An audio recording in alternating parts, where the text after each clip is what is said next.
اور اس میں کوئی حرج نہیں ہے، کتاب و سنت کے منافی نہیں ہوگا اگر ہم اپنے تمام صوبے اثر نو زبانوں کی بنیاد پر استوار کر لیں، جیسا کہ ہندوستان نے کیا ہے۔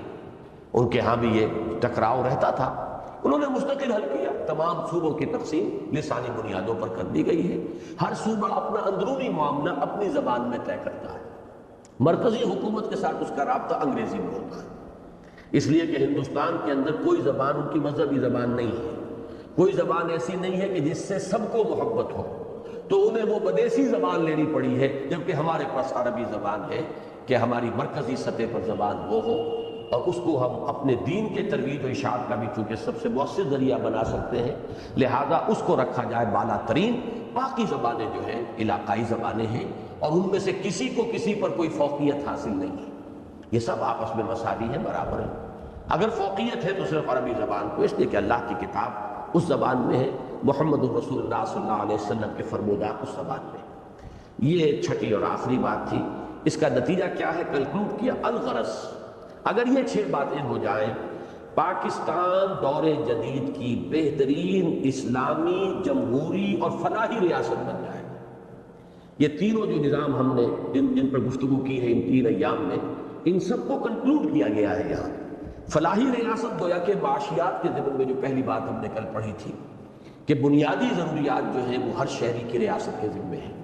یہ جمہوریت جس کو میں نے اس وقت واضح کر دیا ہے کہ اسلام کے ساتھ جمہوریت کس طریقے سے، کس طور سے، کس انداز میں اس کا جوڑ ملتا ہے، اور یہ کہ بہترین اسلامی جمہوری اور فلاحی ریاست بن جائے گی۔ اللہ تعالی ہمیں اس عظیم مقصد کے لیے تن من دھن لگا دینے کا عزم مصمم کرنے کی توفیق عطا فرمائے، آمین یا رب العالمین۔ اب یہ جو اس کتابچے کے 4 صفحے مزید ہیں، ان میں سے 2 صفحات میں یہ وضاحت کی گئی ہے کہ وہ اسلامی انقلاب کیسے آئے گا۔ یہ نظام تو اعلیٰ ہے۔ السلام علیکم ورحمۃ اللہ وبرکاتہ۔ اس طرح کی مزید انبیٹیبل ویڈیوز دیکھنے کے لیے ہمارے اس چینل ایٹرنل فیتھ کو سبسکرائب کریں۔ آپ کا شکریہ۔